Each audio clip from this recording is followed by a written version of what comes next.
Are you struggling with supply and demand and keeping consistency in your trading? Then this video is for you. After this video, you'll have tons of knowledge about supply and demand and a very good strategy that you can employ in your trading to start killing the market. This video is going to be divided into 4 chapters. The first chapter is going to be what is supply and demand. The second chapter is going to be the benefits of supply and demand. And the third chapter is going to be how to mark supply and demand on your Forex charts. The last chapter is going to be how to trade supply and demand. So on the last chapter, I'm going to be giving you my free strategy on how you can start killing the market using supply and demand. And if that sounds like something that you're interested in, stick around till the end of the video and don't forget to give this channel a thumbs up.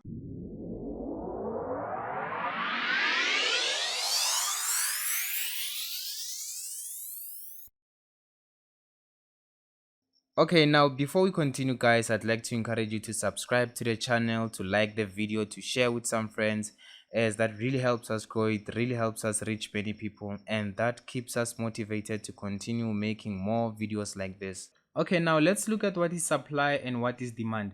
First, let's look at supply. Now, supply is when the price of supply exceeds demand. And this is when we have more sellers in the market than the number of buyers in the market. And because of the more sellers in the market will drop to the downside drastically. And this will leave a series of long candles in the downside. Here's an example to represent what I just said. And as you can see on the example, we have a series of long candles to the downside, and this series of long candles to the downside are a sign that there's a high selling pressure to the downside. Now let's look at demand. Now demand is exactly the opposite of supply. So demand is when the price of demand exceeds the price of supply, and this will cause the market to shoot to the upside instead of shooting to the downside. And here's an example of a demand, and as you can see here, we have a series of long candles shooting to the upside, and this series of long candles shooting to the upside, this shows that there's a very high pressure, and this pressure is from the buying side. There's a very high buying pressure in the market. Okay, now let's look at the benefits of supply and demand. The first benefit is that you are in alignment with the big banks. And because you are in alignment with the big banks, you stand a better chance of finding success in the financial markets. And this is because the big banks control huge amounts of money in the financial markets.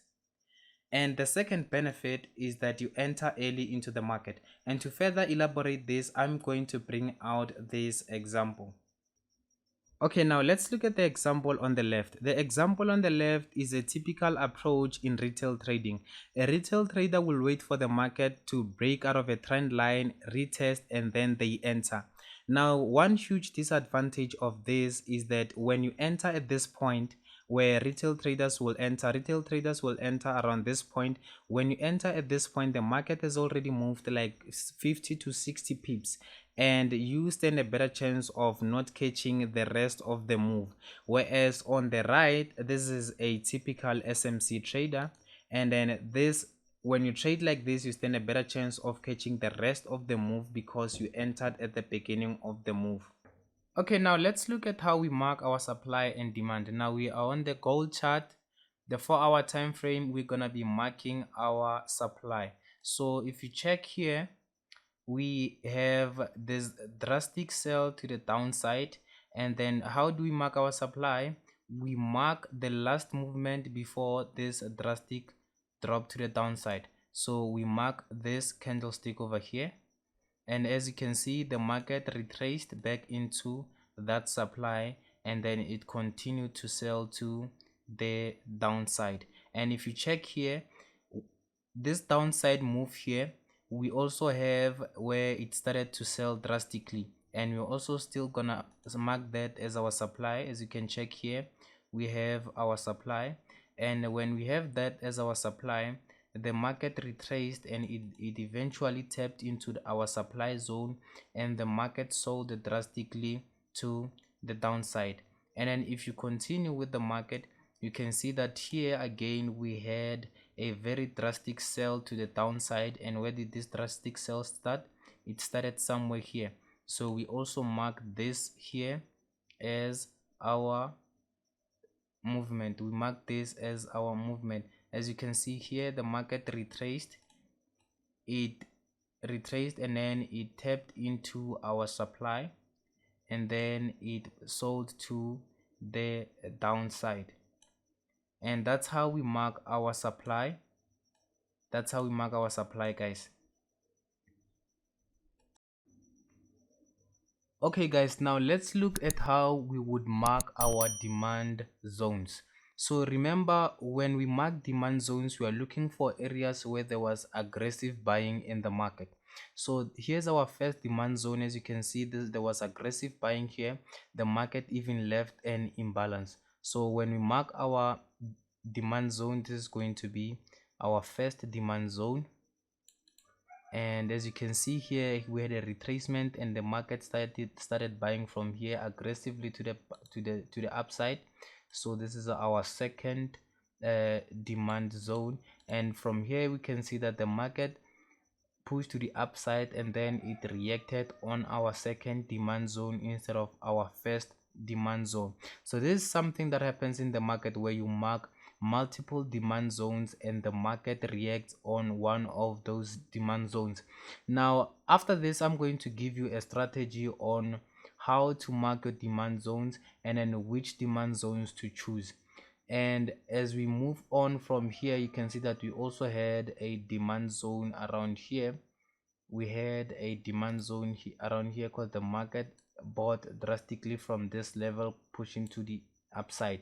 And then when this demand zone was created, the market pushed to the upside and then it came back, reacted on that demand zone. And then moving forward, you can see that we also have this here as our demand zone. Even though the market didn't come back to this one, it took time for the market to come back to this demand zone. We have another demand zone here. This is where we have another demand zone, and then the market missed this demand zone by a few pips. But that's just how that's the whole concept of marking demand zones, guys. And then if you continue with it, you can see we also had a demand zone here, and we have another demand zone here, and then the market reacted on this demand zone over here. The market reacted on that demand zone there, and then the market pushed to the upside. Okay, now we are on the last section of this video, which is how to trade supply and demand. And here I'm gonna be giving away a free strategy on how to trade supply and demand. And I've made some rules on how to trade supply and demand. So if you want to use this strategy, you should follow these rules. The first rule is to determine the direction of the market. This is very important. You cannot trade in the financial market. You cannot trade Forex if you do not know the direction of the market. The second rule is to use the Fibonacci to look for supply in the premium area. And then if you are looking for a demand, you should use the Fibonacci to look for a demand in the discount area. And then make sure that the supply or the demand is clean and unmitigated. And then last thing, you have to choose your style of entry. Are you gonna be using an aggressive entry or a confirmation entry? Now this example shows the kind of entries where we have. Now here we have a supply, here we have an example of a demand.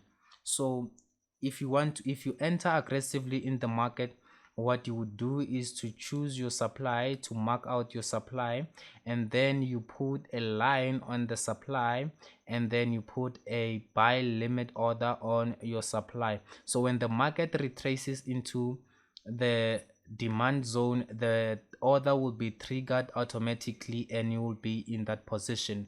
Or you can use what we call a confirmation entry.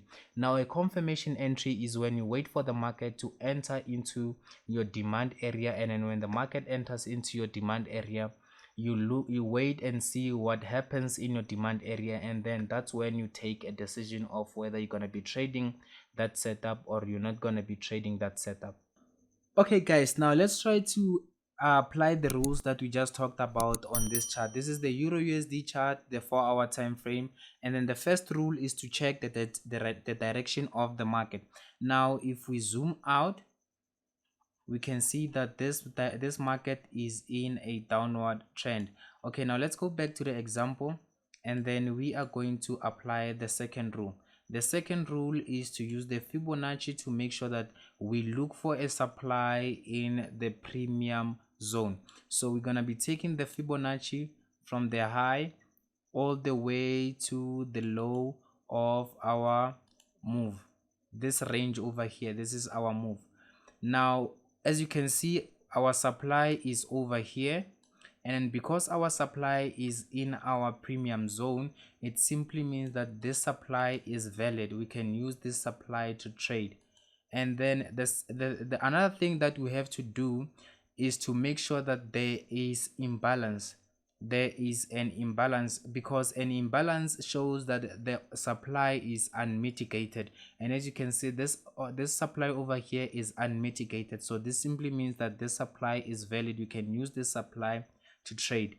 So if we take this rectangle tool and then we move with it along to the right, we can see that the market tapped into our supply and it started pushing to the downside. So if we wanted to enter into this opportunity, what we could have done, we could have placed a sell limit here. We could have placed a sell limit here. This simply means that when the market pushes to the upside, when it taps into our sell limit, the market will the broker will open a position for us, and then we're going to be in a selling position. And as you can see, guys, the market tapped into our supply and then it started pushing to the downside. So we could have entered somewhere here.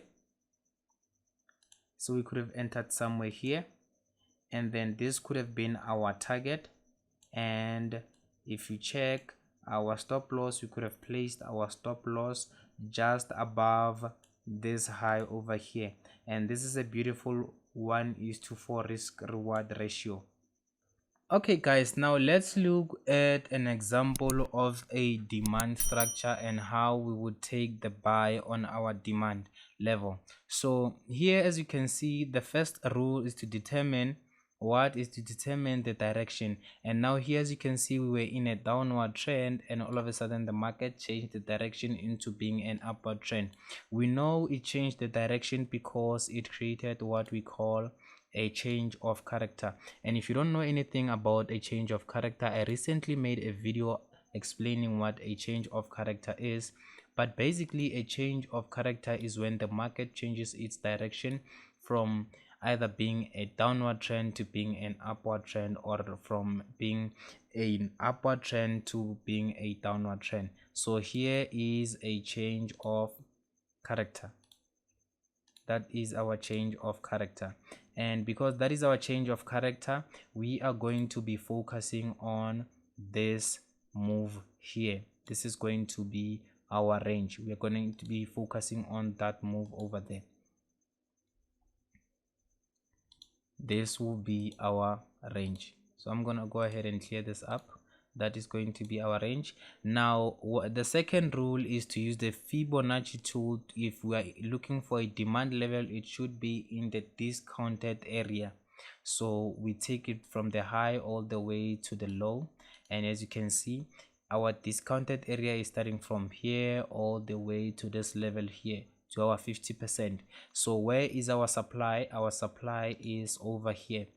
This here, guys, is our supply. This level over here is our supply. So let me delete this. So that is our supply.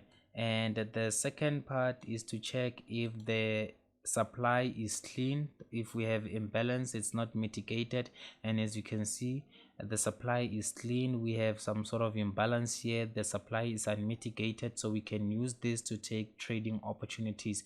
So we use our rectangle tool. We move from the left to the right like this, and then we wait for the market to tap into our demand zone. I'm sorry if I did say supply somewhere. This is our demand zone. So when the market pushes to the downside, the market will then tap into our demand zone and then shoot to the upside. So as you can see, the market tapped into our demand, and then it shot to the upside. And the same thing happened after shooting to the upside. What the market did was to come back to another demand that we had, and this is the demand here. And then if you check the demand here, it passes the rules that we talked about. If we take the Fibonacci from the high again all the way to the low, you can see it's still within the 50% that we talked about. And then you can see that there's imbalance to show that the demand is very clean demand. We can use that to take a trading to have a trading opportunity here. So we could have taken a trade here, a long position here all the way to this high, and then our stop loss would have been somewhere here. And then we could have also taken a buy here all the way to this level here, and then our stop loss would have been around this level. That brings us to the end of the video, guys. And if you did enjoy the video, don't forget to leave a comment in the comment section. Don't forget to like the video. Don't forget to subscribe if you haven't subscribed, and I'll see you guys in the next video.